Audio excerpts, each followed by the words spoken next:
یہ آیت نقل کرنے کے بعد بعض حضرات صحابہ اور تابعین سے یہ نقل کیا کہ نازلت فی عذاب القبر، سورۃ ابراہیم کی یہ آیت کریمہ عذاب قبر کے بارے میں اتری ہے۔ حالانکہ اس آیت کریمہ کی ابتدا میں عذاب قبر کی نہیں، ثواب قبر کی بات ہے۔ ایمان والوں کو تو ثواب ہوتے، یثبت اللہ الذین آمنوا۔ امام نصفی رحمۃ اللہ علیہ نے العقائد النصفیہ میں جب اس عقیدے کو بیان فرمایا تو عذاب کے ساتھ ساتھ ثواب کا بھی ذکر کیا۔ بعض حضرات بلکہ اکثر ہمارے حضرات وہ ہیں جو فقط عذاب کی بات کرتے ہیں۔ امام نصفی رحمۃ اللہ علیہ نے العقائد النصفیہ میں عذاب کے ساتھ ساتھ ثواب کی بات بھی کی، تنعیم، نیک لوگوں کو اللہ قبر میں ثواب دیتے ہیں۔ علامہ تفتزانی نے جب شرح عقائد میں اس عقیدے کی وضاحت فرمائی تو فرماتے ہیں علامہ نصفی نے عذاب کے ساتھ ساتھ ثواب کا ذکر کر کے بہت اچھا کام کیا ہے۔ یہ انہوں نے بہت عمدہ کام کیا ہے کہ عذاب کے ساتھ ثواب کا ذکر بھی کیا ہے۔ پھر سوال ہوتا ہے جب ثواب بھی ہوتا ہے عذاب بھی ہوتا ہے تو پھر مفسرین، محدثین، متکلمین فقط عذاب کا ذکر کیوں کرتے ہیں، ثواب کا ذکر کیوں نہیں کرتے؟ علامہ تفتزانی رحمۃ اللہ علیہ فرماتے ہیں وجہ یہ ہے دنیا میں اکثریت ان لوگوں کی ہے جو کافر ہیں، اور ہر کافر عذاب قبر کا مستحق ہے۔ اہل ایمان کفار کے مقابلے میں کم ہیں، تعداد میں تھوڑے ہیں، کافر تعداد میں زیادہ، اور ہر کافر عذاب قبر کا مستحق۔ نمبر 2، اہل ایمان میں 2 قسم کے لوگ ہیں، نمبر 1 اچھے اور نمبر 2 برے، نمبر 1 نیک اور نمبر 2 گناہگار۔ اہل ایمان میں نیکوں کی بنسبت گناہگاروں کی تعداد زیادہ ہے، اور گناہگار بھی عذاب قبر کے مستحق ہیں۔ اب اکثریت کفار کی، وہ بھی عذاب قبر کے مستحق۔ اہل ایمان میں اکثریت فساق کی، وہ بھی عذاب قبر کے مستحق۔ چونکہ دنیا سے جانے والے اکثر افراد وہ ہیں جو عذاب قبر کے مستحق ہوتے ہیں، ثواب والے بہت کم ہوتے ہیں، اس لیے متکلمین، مفسرین، محدثین، علماء یہ فقط عذاب کا تذکرہ کرتے ہیں، ثواب کا ذکر نہیں کرتے، یہ تغلیباً ہے۔ تو جس طرح ہمارے حضرات فقط عذاب کا ذکر کرتے ہیں تغلیباً، اسی طرح اس کو عذاب قبر بھی کہہ دیا جاتا ہے تغلیباً، وگرنہ اصل عقیدہ حیات میت، ثواب و عذاب میت ہے، حیات فی القبر، ثواب و عذاب قبر نہیں ہے۔ رسول خدا صلی اللہ علیہ وسلم کے مخاطبین، آپ کے دور میں جو لوگ تھے نہ ماننے والے، وہ بڑے طبقات 3 تھے۔ نمبر 1 یہود، نمبر 2 نصارہ، نمبر 3 مشرکین۔ یہ تینوں کے تینوں گروہ وہ تھے جو اپنے مردوں کو قبروں میں دفناتے تھے۔ اس لیے چونکہ اب اکثریت بھی ان کی ہے اور وہ گڑھوں میں دفنا رہے ہیں، اس لیے قرآن کریم اور حدیث مبارک میں جب بات کی گئی تو تغلیباً اسے عذاب قبر کہا گیا، کیونکہ اکثریت وہ ہے جنہیں گڑھوں میں دفنایا جاتا ہے۔ تو ہمارا اصل عقیدہ حیات میت۔ اگر یہ بات آپ کو سمجھ آ گئی تو اگلی بات سے پہلے یہ بات آپ کے لیے سمجھنی بھی آسان ہوگی، اور بہت سارے اشکالات سے بھی آپ بچ جائیں گے۔ لوگ آپ سے پوچھیں گے قبر میں عذاب ہوتا ہے؟ جی بالکل ہوتا ہے۔ ایک بندے کو جلا کر اس کی راکھ کو بہا دیا گیا، اسے تو یہ گڑھا نہیں ملا، کیا اسے عذاب نہیں ہوگا؟ ہم کیا کہیں گے؟ اس جلانے نے اور راکھ کو بہانے نے اس میت کو اس دنیا والے گڑھے سے تو بچا لیا، میت ہونے سے بھی بچ گئے؟ نہیں بچا۔ ہمارا عقیدہ کیا ہے؟ والمراد به عذاب یکون بعد الموت قبل البعث سواء کان المیت مقبورا ام لا۔ ہمارا عقیدہ ہی یہ ہے کہ جس پر میت کا اطلاق ہوگا اسے مصاب یا معذب ہونا پڑے گا۔ ایک شخص وہ ہے جو جانور کے پیٹ میں ہے، اسے تو یہ گڑھا نہیں ملا، کیا اسے عذاب نہیں ہوگا؟ ہم پوچھتے ہیں یہ میت ہے یا نہیں؟ جانور کے پیٹ نے اسے گڑھے سے تو بچایا، میت ہونے سے نہیں بچا سکا۔ یہ الگ بات ہے کہ قبر کسے کہتے ہیں۔ قبر کہتے ہیں مقر المیت کو، میں آگے چل کر انشاءاللہ اس پہ بات کروں گا۔ قبر کہتے ہیں مقر المیت کو، جس جگہ پر انسان کا جسم یا جسم کے اجزاء ہوں گے وہی اس کی قبر بن جائے گی۔ وہ خواہ گڑھا ہو، جانور کا پیٹ ہو، جہاں بھی ہوگا۔ اب چونکہ عموماً یہاں اس گڑھے میں ہوتے ہیں اس لیے اس کو قبر کہہ دیا جاتا ہے۔ تو اپنا اصل عقیدہ ذہن میں رکھنا، ہمارا عقیدہ ہے کہ موت کے بعد قیامت سے پہلے انسان کے جسم اور روح دونوں کو اللہ پاک زندگی عطا فرماتے ہیں، حیات عطا فرماتے ہیں۔ اگر یہ شخص مومن اور صالح ہو تو اسے ثواب دیا جاتا ہے، اگر یہ کافر اور فاسق ہو تو اسے عذاب دیا جاتا ہے، خواہ اسے دفنایا جائے یا نہ دفنایا جائے۔ باقی اسے عذاب قبر کہتے ہیں، کیوں؟ انما اضیف الی القبر نظرا علی الغالب، تغلیباً اسے عذاب قبر کہا جاتا ہے۔ اگر یوں بھی کسی کو سمجھنا ہے تو ہم قرآن کریم کی ایک آیت پیش کر دیتے ہیں، ہم کہتے ہیں آپ کا سوال یہ ہے کہ جس بندے کو یہ گڑھا نہیں ملا تو اسے عذاب کیسے ہوگا؟ قرآن کریم میں یہ بھی ہے، ان اللہ یبعث من فی القبور، قیامت کے دن اللہ پاک ان لوگوں کو اٹھائیں گے جو قبروں کے اندر ہیں۔ سوال یہ ہے کہ جس بندے کو یہ گڑھا نہیں ملا اللہ اسے نہیں اٹھائیں گے؟ جسے یہ گڑھا نصیب نہیں ہوگا اسے نہیں اٹھایا جائے گا؟ اسے بھی اٹھایا جائے گا۔ اللہ تو فرما رہے تھے من فی القبور کو میں اٹھاؤں گا، اللہ انہیں اٹھائیں گے۔ بات سمجھنا، اصل عقیدہ من فی القبور کو اٹھانا نہیں، اصل عقیدہ ہے حشر اجساد۔ اصل عقیدہ یہ ہے کہ جسموں کو اٹھایا جائے گا۔ من فی القبور کیوں کہا؟ نظراً علی الغالب، اس لیے کہ اکثریت ان افراد کی ہوگی جو گڑھوں میں مدفون ہوں گے۔ تو جس طرح تغلیباً یبعث من فی القبور فرمایا، جسے یہ گڑھا نصیب نہیں ہوا اسے بھی اٹھایا جائے گا، اسی طرح عذاب قبر کہا جاتا ہے۔ لیکن جس بندے کو یہ گڑھا نصیب نہیں ہوا، اگر وہ جزا کا مستحق ہے تو جزا دی جائے گی، اور اگر وہ سزا کا مستحق ہے تو اسے سزا بھی دی جائے گی۔ ہمارا عقیدہ ہے اللہ پاک موت کے بعد اور قیامت سے پہلے ہر انسان کو حیات اور زندگی عطا فرماتے ہیں۔ یہ زندگی کیسے ہوتی ہے؟ کیسی ہوتی ہے؟ علامہ تفتزانی، ہمارے دیگر حضرات، ملا علی قاری رحمہ اللہ، حکیم الامت حضرت تھانوی رحمۃ اللہ علیہ، یہ حضرات فرماتے ہیں کہ موت کے بعد اور قیامت سے پہلے ملنے والی حیات اور زندگی یہ نوع من الحیات ہوتی ہے۔ اللہ پاک ان میں اتنی حیات پیدا فرما دیتے ہیں، قدر ما یتعلم و یتلذذ۔ ہم اس حیات کو حیات کامل نہیں کہتے، ہم اس حیات کو حیات ظاہری نہیں کہتے، ہم اس حیات کو حیات تصرف نہیں کہتے۔ موت کے بعد اور قیامت سے پہلے والی زندگی یہ نوع من الحیات ہے، اجمالی حیات ہے، اخفا حیات ہے، نوع من الحیات ہے۔ اللہ پاک روح اور جسم کے تعلق سے ان میں اتنی حیات پیدا فرما دیتے ہیں، اگر یہ مومن ہو تو یتلذذ، لذت کو محسوس کرتا ہے، اور اگر یہ کافر ہو تو یتألم، دکھ کو، تکلیف کو اور عذاب کو محسوس کرتا ہے۔ ہمارے ہاں یہ حیات کامل، حیات ظاہری، حیات کلی نہیں ہے۔ حیات کلی اور ظاہری ہمارے ہاں دو ہیں، نمبر ایک دنیا کی حیات اور نمبر دو آخرت کی حیات۔ ربنا امتنا سنتین و احییتنا سنتین، جہاں پر اس حیات کی بات کی گئی وہ حیات ظاہری ہے، ایک دنیا والی اور ایک آخرت والی۔ یہ دو حیاتیں وہ ہیں جو مستقل ہیں، حیات کامل ہیں، حیات ظاہری ہے، حیات نظر آنے والی اور کلی قسم کی حیات ہے۔ موت کے بعد اور قیامت سے پہلے ملنے والی حیات، ہم اس حیات کو حیات ظاہری نہیں کہتے، ہم اس حیات میں تدبیر کے قائل نہیں، ہم اس حیات میں تصرف کے قائل نہیں، ہم اس حیات میں ان احوال کے قائل نہیں جو دنیا میں انسان اپنی مرضی، اپنے اختیار اور اپنی چاہت سے کرتا ہے۔ وہ نوع من الحیات ہے جس میں انسان کے اندر اتنا شعور پیدا کر دیا جاتا ہے جس کی وجہ سے وہ دکھ اور سکھ کو محسوس کرتا ہے۔ اسی وجہ سے چونکہ وہ حیات اجمالی ہے، اس لیے وہاں پر جو سوال و جواب، حساب و کتاب ہے وہ بھی اجمالی ہوگا۔ چونکہ وہ حیات اجمالی ہے اس لیے وہاں پر جو جزا اور سزا ہوگی وہ بھی اجمالی ہوگی۔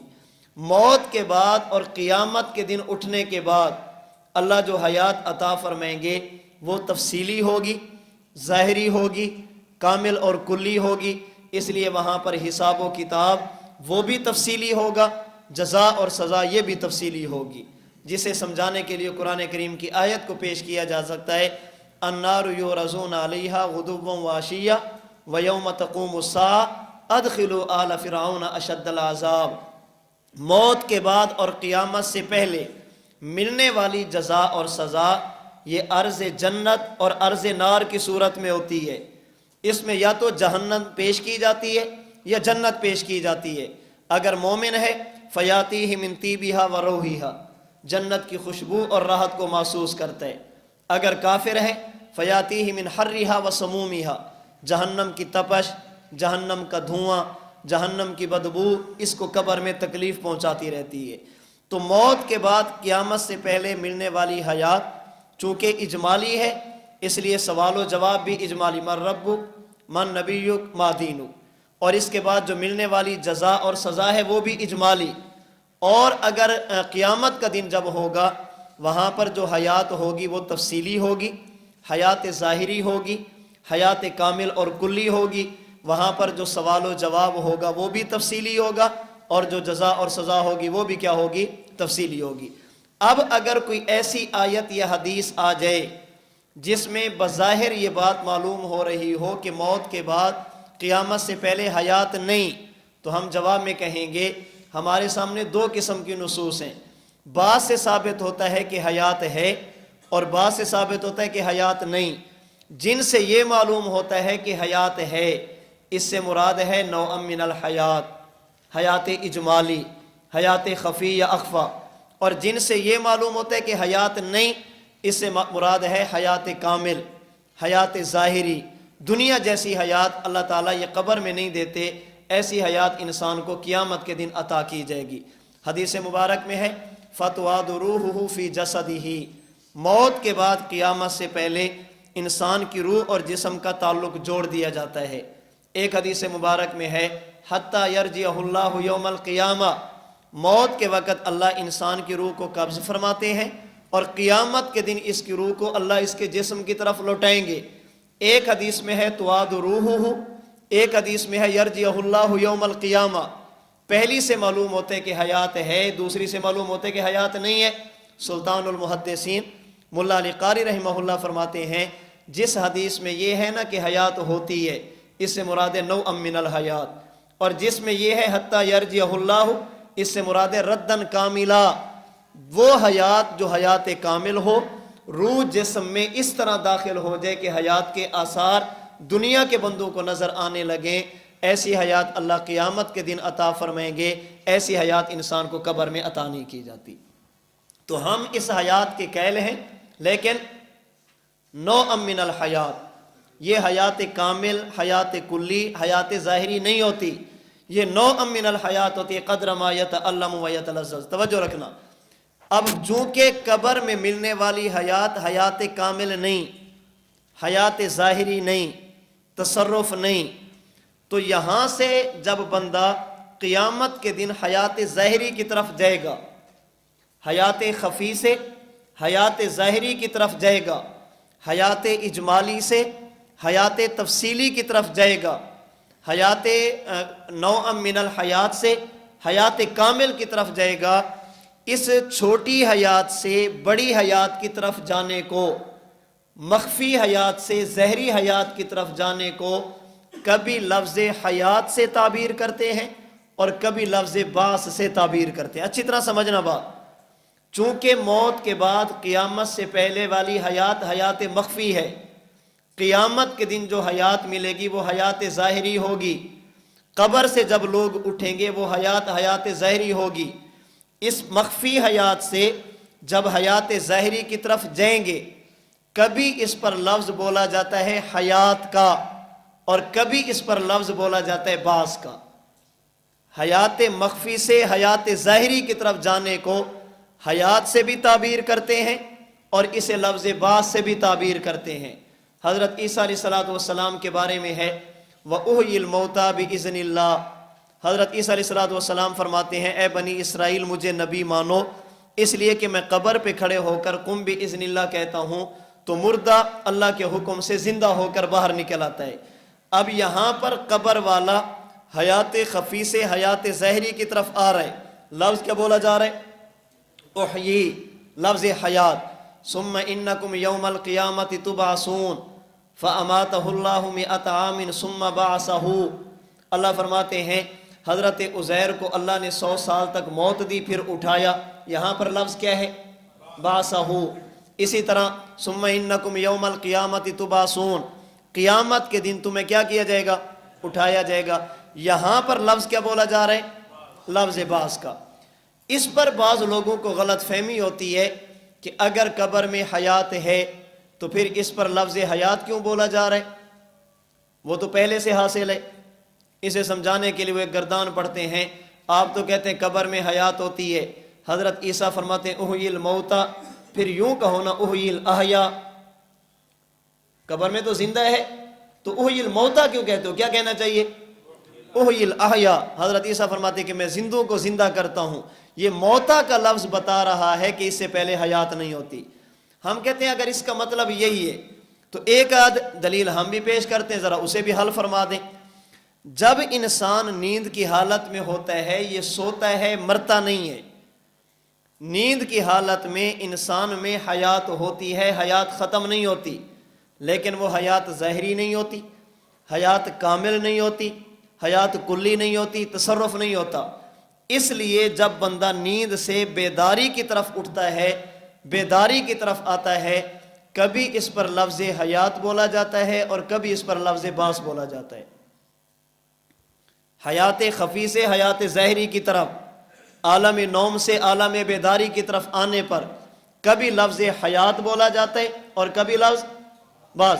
آپ رات کو سوتے ہیں اللہم بسمک اموت و احیا، صبح اٹھتے ہیں الحمدللہ الذی احیانا بعد ما احیانا، ایسے آپ زندہ نہیں ہوتے تو ما اماتنا کیوں؟ اگر احیی الموتیٰ دلیل ہے کہ قبر میں حیات نہیں، آپ کہتے ہیں اللہ کو کہنا چاہیے تھا احیی الاحیاء، تو پھر حضور کو بھی فرمانا چاہیے تھا الحمدللہ الذی احیانا بعد ما احیانا۔ کیوں؟ اس لیے کہ نیند والا زندہ نہیں ہوتا۔ بابا نیند والے میں حیات ہوتی ہے لیکن تصرف نہیں، نیند والے میں حیات ہے لیکن حیات ظاہری نہیں۔ اب جب حیات خفی سے حیات ظاہری کی طرف آئیں گے، وہ جو مخفی حیات ہے نا، اس پر کبھی لفظ نوم بولا جاتا ہے، کبھی لفظ موت بولا جاتا ہے، اور جب اس سے اٹھ کر عالم بیداری کی طرف آئیں گے، اس پر کبھی لفظ حیات بولا جاتا ہے، کبھی لفظ بیدار ہونا بولا جاتا ہے۔ وَهُوَ الَّذِي يَتَوَفَّاكُمْ بِاللَّيْلِ وَيَعْلَمُ مَا جَرَحْتُمْ بِالنَّهَارِ ثُمَّ يَبْعَثُكُمْ، اللہ وہ ہے جو تمہیں رات کو سلاتا ہے پھر دن کے وقت تمہیں اٹھاتا ہے۔ لفظ کیا بولا جا رہا ہے؟ وَكَذَلِكَ بَعَثْنَاهُمْ لِيَتَسَاءَلُوا بَيْنَهُمْ، اصحاب کہف سوئے، اللہ نے 309 سال کے بعد اٹھایا، لفظ کیا ہے؟ باسنا۔ جس طرح نیند کی حالت میں حیات ہے لیکن حیات خفی، حیات کامل نہیں، نوعم من الحیات، حیات ظاہری نہیں، حیات مخفی، جب اس حیات سے حیات کامل کلی ظاہری کی طرف آتے ہیں، اس پر کبھی لفظ حیات بولا جاتا ہے، کبھی لفظ باس بولا جاتا ہے۔ اسی طرح جب بندہ قبر سے اٹھ کر باہر آئے گا یا آتا ہے، اس پر کبھی لفظ حیات بولا جاتا ہے، کبھی لفظ باس بولا جاتا ہے۔ اگر قبر کے اندر رکھے ہوئے انسان پر موتا کا لفظ بولنا یہ اس بات کی دلیل ہے کہ قبر میں حیات نہیں، پھر سونے والے کے لیے لفظ موت بولنا یہ بھی دلیل ہوگا کہ سونے والا بھی زندہ نہیں۔ ہم کہتے ہیں کہ حیات دونوں میں ہے لیکن حیات کامل نہیں، نوعم من الحیات، حیات تفصیلی نہیں، اجمالی، تصرف ختم ہو گیا۔ اب عالم نوم سے عالم بیداری کی طرف آئیں گے، کبھی اس پر لفظ حیات بولا جائے گا، کبھی اس پر لفظ باس بولا جائے گا۔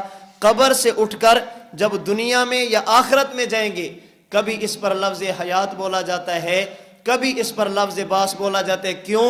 توجہ، کیوں؟ حیات کا لفظ اس لیے بولا جاتا ہے کہ پہلے حیات تھی لیکن کامل نہیں، جو کامل نہ ہو وہ موت کی طرح ہوتی ہے، اس لیے اس پر لفظ موت بولتے ہیں، اور ظاہری کی طرف آنے کے لیے لفظ حیات بولتے ہیں، اور باس کا لفظ بولتے ہیں اس لیے کہ اس میں کچھ نہ کچھ حیات موجود ہوتی ہے۔ اس وجہ سے حضرت امام طحاوی رحمۃ اللہ علیہ نے جب عقیدہ طحاویہ میں موت اور حیات کی بات کی، پھر قیامت کی بات کی ہے، حضرت امام طحاوی رحمۃ اللہ علیہ فرماتے ہیں محین بلا مخافت، ممیت بلا مخافت، اللہ پاک انسان کو موت دیتے ہیں، اللہ کو موت دینے میں کسی کا ڈر نہیں ہوتا۔ باعث بلا مشقت، اللہ قیامت کے دن انسان کو اٹھائیں گے، اس اٹھانے میں مشقت بھی نہیں ہوگی۔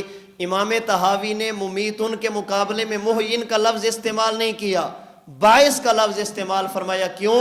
اس لیے کہ ممات کے بعد اور بعد سے پہلے، قیامت سے پہلے انسان میں کچھ نہ کچھ حیات ہوتی ہے، لیکن چونکہ وہ کامل نہیں، وہ حیات ظاہری نہیں، وہ حیات مخفی اور پوشیدہ ہوتی ہے، اس لیے اس حیات سے حیات کلی، کامل اور ظاہری کی طرف آنے کو کبھی لفظ حیات سے تعبیر کیا جاتا ہے اور کبھی لفظ بعث سے تعبیر کیا جاتا ہے۔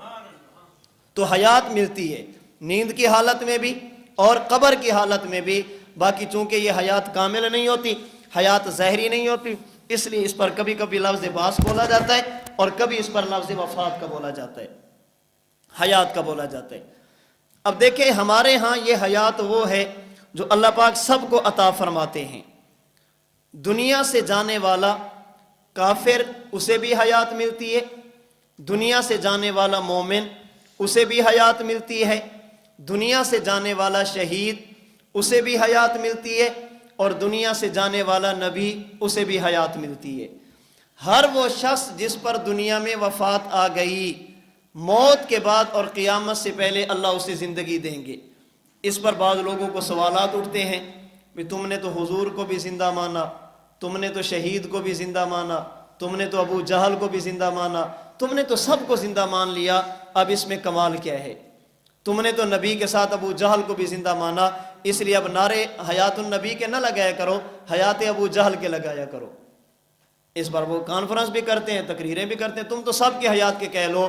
ہم کہتے ہیں جی بالکل، ہم موت کے بعد کافر کی حیات کے بھی قائل، موت کے بعد مومن کی حیات کے بھی قائل، موت کے بعد شہید کی حیات کے بھی قائل، موت کے بعد نبی کی حیات کے بھی قائل۔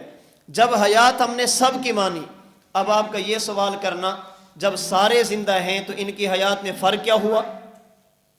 ہم کہتے ہیں فرق ہے، یہ فرق حدیث سے ثابت ہے، یہ فرق صحابہ کرام کے آثار سے ثابت ہے، اور یہ فرق وہ ہے جو ہمارے اکابرین علماء دیوبند سے ثابت ہے۔ یہ فرق وہ ہے جو قرآن اللہ کے نبی کے فرمان سے ثابت ہے۔ حکیم الاسلام قاری محمد طیب قاسمی رحمۃ اللہ علیہ نے مومن غیر شہید، مومن شہید اور مومن نبی، ان تینوں کی حیات میں جو فرق بیان کیا ہے نا، قاسمی صاحب رحمۃ اللہ علیہ نے کمال فرمایا۔ احادیث مبارکہ کی روشنی میں جو فرق بیان کیا وہ آپ ذرا سا سمجھیں۔ اس فرق کو سمجھنے سے پہلے ایک مثال سمجھیے۔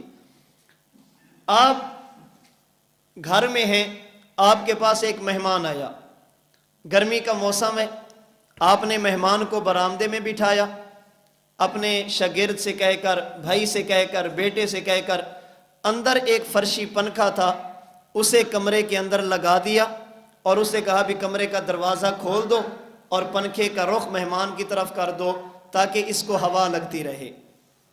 ایک دوسرا مہمان آیا، آپ اسے کہتے ہیں آپ یہاں نہ بیٹھیں، آپ پنکھے کے پاس چلیں، اسے آپ پنکھے کے پاس لے گئے۔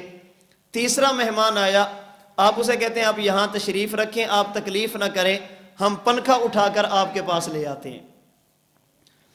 پہلا مہمان وہ ہے، وہ اپنی جگہ، پنکھا اپنی جگہ، دروازہ کھل گیا، اس کے پاس ٹھنڈی ہوا آ رہی ہے، ہوا اسے بھی لگ رہی ہے۔ دوسرا مہمان وہ ہے جسے آپ پنکھے کے پاس لے گئے، پنکھا اس کے پاس نہیں لے اور پنکھے کو وہاں رکھ کے دروازہ بھی نہیں کھولا، اسے اٹھا کر وہاں پر لے گئے، ہوا اسے بھی لگ رہی ہے۔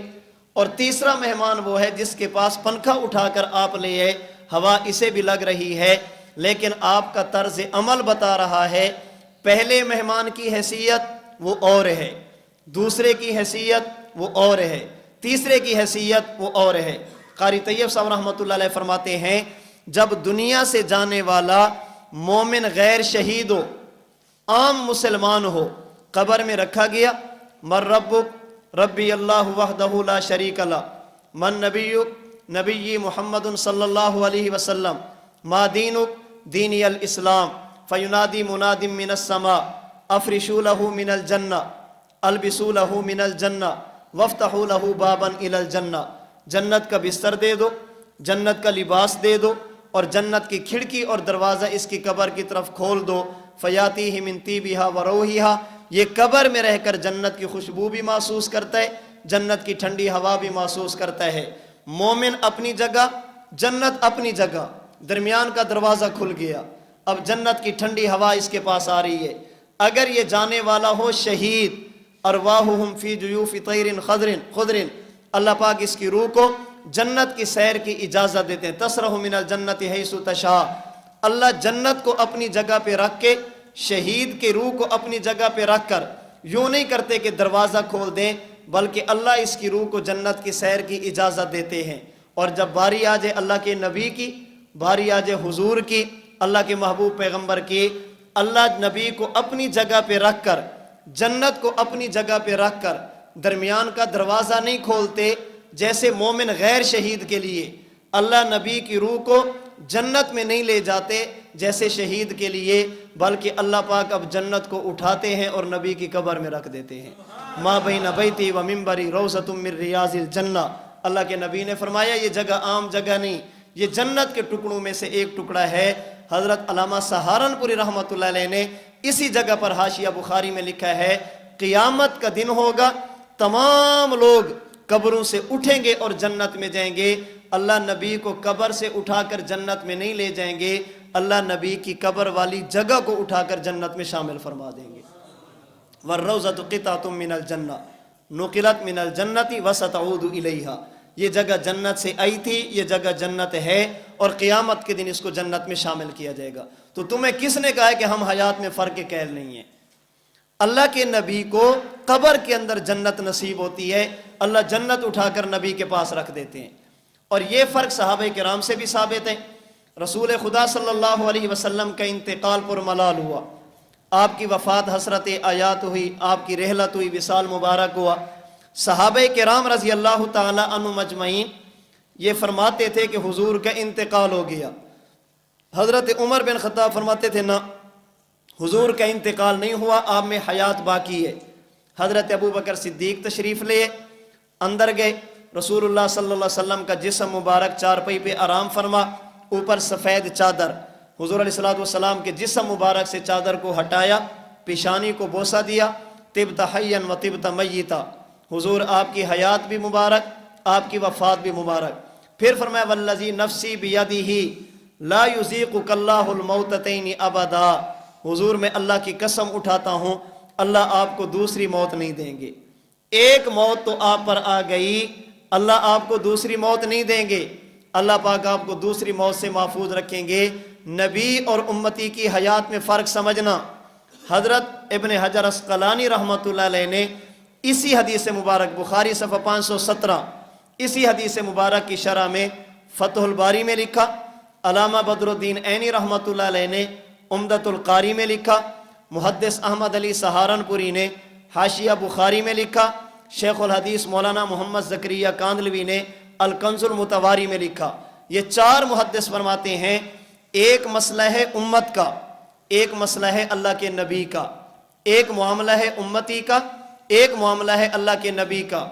امتی کی روح دنیا میں قبض کی گئی، یہ ایک موت، قبر میں پہنچا، اسے حیات عطا کی گئی، من ربک من نبیک ما دینک، اس نے سوالوں کے جواب دے دیے، اب اسے کہا جاتا ہے نم کنومت العروس، اب آرام کے ساتھ سو جا، مزے اور سکون کے ساتھ سو جا۔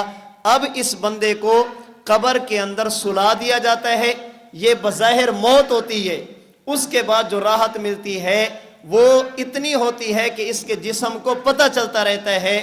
عام بندے کو موتیں دو آتی ہیں، نمبر ایک دنیا کی اور نمبر دو قبر کی، جو بصورت نوم ہوتی ہے۔ حضرت ابوبکر صدیق نے فرمایا یا رسول اللہ، اللہ نے آپ کو ایک موت تو دے دی، اللہ آپ کو دوسری موت کبھی نہیں دیں گے۔ کیا معنی؟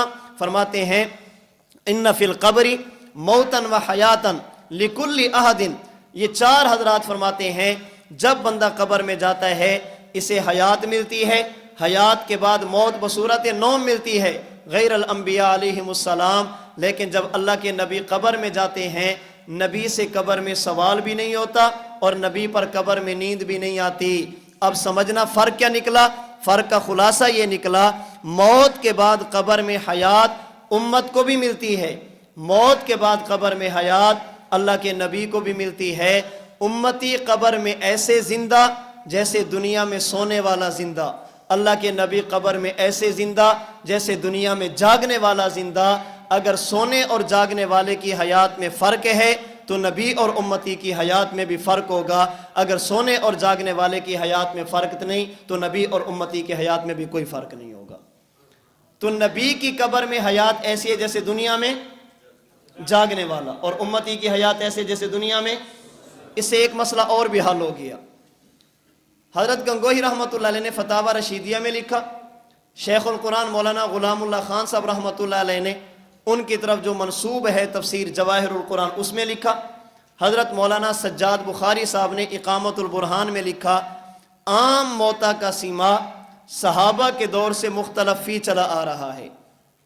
عام مردے قبر میں سنتے ہیں یا نہیں، اس میں صحابہ کا بھی اختلاف، اس میں ہمارے اکابرین کا بھی اختلاف۔ حضرت گنگوہی رحمۃ اللہ علیہ نے فتاوی رشیدیہ میں لکھا، مولانا سجاد بخاری صاحب نے تعلیم القرآن اگست 1962 کے شمارے میں نقل کیا، انبیاء کے سما میں کسی کا کوئی اختلاف نہیں ہے، انبیاء کا سما اتفاقی ہے۔ عام موتا کا سما اختلافی، انبیاء کا سما یہ وہاں اختلاف کیوں ہے، یہاں اتفاق کیوں ہے؟ اس لیے کہ امتی قبر میں ایسے زندہ جیسے دنیا میں سونے والا زندہ۔ سونے والا سنتا ہے یا نہیں، اختلاف ہو سکتا ہے۔ سونے والے کئی قسم کے ہوتے ہیں نا، بعض ایسے ہوتے ہیں اٹھ جاتے ہیں، اور بعض ایسے ہوتے ہیں ڈھول بجاتے ہیں پھر بھی نہیں اٹھتے جی۔ بعض ایسے ہوتے ہیں جو تھوڑی سی آواز سے بھی کیا ہو جاتے ہیں، اٹھ جاتے ہیں، ان کی قوت حس اور سماعت بڑی تیز ہوتی ہے۔ اور بعض ایسے ہوتے ہیں، آپ تو نہیں، باہر دنیا میں رہنے والے ایسے جہاز قسم کے ہوتے ہیں کہ بندہ کچھ بھی کرتا رہے نا وہ ٹس سے مس بھی نہیں ہوتے، انہیں پتہ بھی نہیں چلتا کہ ہمارے ساتھ کیا ہو رہا ہے۔ تو چونکہ سونے والے دو قسم کے ہوتے ہیں، بعض لوگ اتنے ان کی حس تیز ہوتی ہے، سماعت تیز ہوتی ہے کہ معمولی سی آہٹ کو سن کر بھی وہ اٹھ پڑتے ہیں، اور بعض ایسے مستغرق ہوتے ہیں کہ وہ سب کچھ ہونے کے باوجود بھی کچھ نہیں سنتے۔ اب صحابہ کرام کے دور میں سماع موت اختلافی تھا، کیوں؟ میں سمجھانے کے لیے عرض کرنے لگا ہوں۔ جس نے ابو بکر صدیق کو دیکھا انہوں نے کہا مردے سنتے ہیں، اور جس نے ابو جہل کو دیکھا انہوں نے کہا مردے نہیں سنتے۔ صدیق اکبر کو دیکھا حس اتنی تیز ہے اور میں کہ یہ سنتے ہیں، ابو جہل کو دیکھا وہ عذاب میں اتنا مستغرق ہے بیچارہ، ان کے بارے میں کہا گیا نہیں سنتا۔ چونکہ سونے والا کا سماع اختلافی ہو سکتا ہے اس لیے عام موتا کا سماع اختلافی ہے، جاگنے والے کے سماع میں کسی کا اختلاف نہیں ہوتا، اس لیے اللہ کے نبی کے سماع میں بھی کسی کا کوئی اختلاف نہیں ہے۔ تو عام امتی کی حیات ایسے جیسے دنیا میں بولیے سونے والا زندہ، اللہ کے نبی کی قبر میں حیات ایسے جیسے دنیا میں۔ اگر ان کی حیات میں فرق نہیں ہے تو آپ کہیں نبی امتی کی حیات میں فرق نہیں، اور اگر ان کی حیات میں فرق ہے تو پھر ماننا پڑے گا کہ امتی کی حیات یہ ادنا قسم کی ہے اور پیغمبر کی حیات اعلیٰ قسم کی ہوتی ہے۔ اس پر میں ایک بات عرض کر دوں، بات آ گئی حضرت ابو بکر صدیق رضی اللہ تعالی عنہ کے فرمان کے حوالے سے۔ حضرت ابو بکر صدیق کا یہ فرمان بخاری شریف صفحہ 517 پر موجود ہے، لا یذیقک اللہ الموتتین ابدا۔ یہ جملہ حضرت صدیق اکبر نے اندر فرمایا حضور علیہ الصلوۃ والسلام کے حجرے میں، وہاں سے باہر تشریف لے آپ نے صحابہ کرام کو جمع کیا، اب یہاں پر خطبہ دیا، کچھ جملے آپ نے یہاں پر فرمائے صحابہ کرام کی موجودگی میں۔ تغلیباً اس پوری روایت کو خطبہ صدیق اکبر کہہ دیا جاتا ہے، پوری روایت کو تغلیباً، چونکہ اکثر حصہ وہ ہے جو آپ نے باہر فرمایا۔ آپ نے باہر جو جملے فرمائے ان میں ایک جملہ یہ تھا، من کان منکم یعبد محمدا فإن محمدا قد مات۔ اگر تو تم عبادت حضور کی کرتے تھے تو سن لو، اللہ کے نبی اب دنیا میں نہیں رہے، حضور کا انتقال ہو گیا۔ اور اگر عبادت اللہ کی کرتے تھے، اللہ پہلے بھی زندہ تھے، اللہ آج بھی زندہ ہیں، اللہ ہمیشہ کے لیے زندہ رہیں گے۔ پھر فرمایا وما محمد الا رسول قد خلت من قبلہ الرسل۔ حضور اللہ کے نبی تھے، آپ سے پہلے بھی انبیاء تھے، وہ چلے گئے، ان کی مدت پوری ہو گئی، حضور کی بھی پوری ہو گئی۔ اب من کان منکم یعبد محمدا فإن محمدا قد ماتا، اس جملے کو لے کر بعض لوگ یہ استدلال کرتے ہیں کہ نبی کی قبر کی حیات کی نفی پر صحابہ کرام کا اجماع ہے، اللہ کے نبی کو قبر میں حیات نہیں، اس پر صحابہ کرام کا کیا ہے؟ اجماع موجود ہے۔ کیوں بھائی؟ کہتے ہیں صدیق اکبر نے یہ جملہ صحابہ کی موجودگی میں فرمایا، کسی ایک صحابی نے صدیق اکبر کو نہیں روکا۔ حضرت آپ کیسے فرماتے ہیں حضور کو تو حیات ملنی ہے؟ صحابہ کرام کا صدیق اکبر کو نہ روکنا اس بات کی دلیل ہے حضور کی قبر کی حیات کی نفی اور انکار پر تمام صحابہ کا اجماع موجود ہے۔ ایک بات ایک اور نے بھی کی ہے، مرزا غلام محمد قادیانی روحانی خزائن میں کہتا ہے کہ حضرت عیسیٰ علیہ السلام کی وفات پر تمام صحابہ کا اجماع ہے۔ حضرت عیسیٰ آسمانوں پہ زندہ نہیں، فوت ہو چکے، اس پر کیا ہے؟ صحابہ کرام کے اجماع۔ بلکہ اس بدبخت نے ایک جملہ اور کہا، کہتے اتنا مضبوط اجماع صحابہ کرام کا خلافت صدیق پر نہیں ہے جتنا مضبوط اجماع وفات مسیح پر ہے۔ کیوں؟ کہتے صدیق اکبر نے صحابہ کی موجودگی میں فرمایا، وما محمد الا رسول قد خلت من قبلہ الرسل، حضور اللہ کے نبی تھے، آپ سے پہلے رسول۔ اب خلط کا معنی کرتے موت، الرسول رسول جمع، اس پر الف لام داخل، جب جمع ہو اور معرف باللام ہو تو یہ فائدہ دیتی ہے استغراق کا۔ اس کا معنی یہ کہ آپ سے پہلے تمام رسول فوت ہو گئے۔ ان تمام میں حضرت عیسیٰ ہیں یا نہیں ہیں؟ تو حضرت صدیق کیا فرما رہے ہیں؟ آپ سے پہلے تمام رسول فوت ہو گئے۔ کوئی ایک صحابی پیش کر دو جس نے صدیق اکبر کی اس بات کا انکار کیا ہو۔ تو کہتے ہیں صحابہ کے اجماع کہ حضرت عیسیٰ کیا ہو گئے؟ یہ کہتے ہیں حضور قبر میں زندہ نہیں، من کان منکم یعبد محمدا فإن محمدا قد مات، کسی ایک صحابی نے انکار نہیں کیا۔ مرزائی کہتے ہیں حضرت عیسیٰ آسمانوں پر زندہ نہیں، وما محمد الا رسول قد خلت من قبلہ الرسل، حضرت صدیق اکبر نے فرمایا کسی ایک صحابی نے انکار نہیں کیا۔ یہ کہتے ہیں صحابہ کا اجماع حضور قبر میں زندہ نہیں، وہ کہتے ہیں صحابہ کے اجماع حضرت عیسیٰ آسمانوں پہ زندہ نہیں۔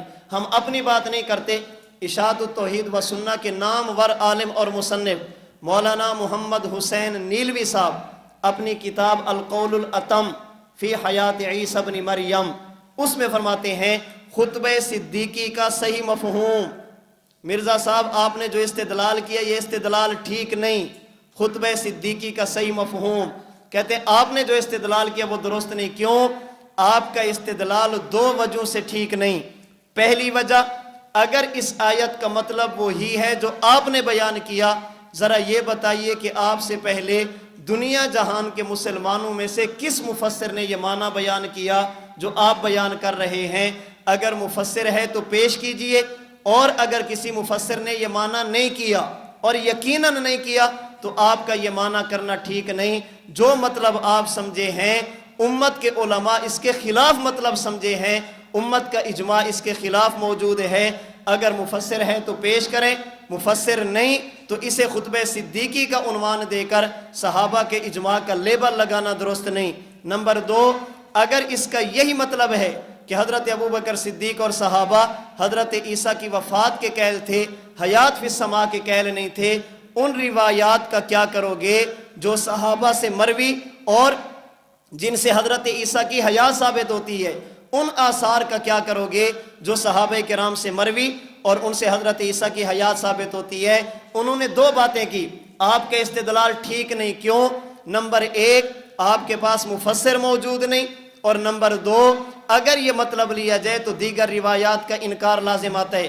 ہم کہتے ہیں حضرت بڑی ادب اور احترام کے ساتھ، ہم بڑے ادب اور احترام کے ساتھ دست بستہ آپ سے پوچھتے ہیں، من کان منکم یعبد محمدا فإن محمدا قد مات، اس جملے سے آپ نے استدلال کیا حضور کی قبر کی حیات کی نفی پر اور دعویٰ یہ کیا کہ صحابہ کرام کا اجماع موجود ہے۔ یہی دو سوال آپ سے بھی ہیں۔ جو مطلب اس جملے کا آپ نے بیان کیا 1957 عیسوی سے پہلے دنیا جہان کے کسی محدث نے اس جملے کو دلیل بنایا ہے کہ یہ جملہ دلیل حضور قبر میں زندہ نہیں؟ اگر پیش کیا تو اگر کسی نے یہ مطلب بیان کیا آپ پیش کریں، اور اگر نہیں کیا اور یقیناً نہیں کیا تو پھر آپ کا اس پر اجماع کا دعویٰ کرنا یہ بالکل غلط ہے۔ اور نمبر دو، اگر اس کا معنی یہ ہے اللہ کے نبی کو قبر میں حیات نہیں، حضرت انس کی روایت الانبیاء احیاء فی قبورہم یصلون کا کیا کرو گے؟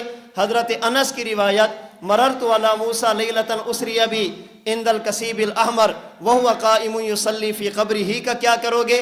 حضرت اوس بن اوس کی روایت حضرت اوس کی روایت ان من افضل ایامکم یوم الجمعہ فیہ خلق آدم وفیہ قبض فیہ النفخۃ وفیہ الساقہ فاکثروا علی من الصلاۃ فیہ فان صلاتکم معروضۃ علی قالوا یا رسول اللہ کیف تورض صلاتنا علیک وقد ارمت قال ان اللہ عز وجل حرم علی الارض اجساد الانبیاء وفی روایت ابی الدرداء ان اللہ حرم علی الارض ان تاکل اجساد الانبیاء نبی اللہ حی یرزق۔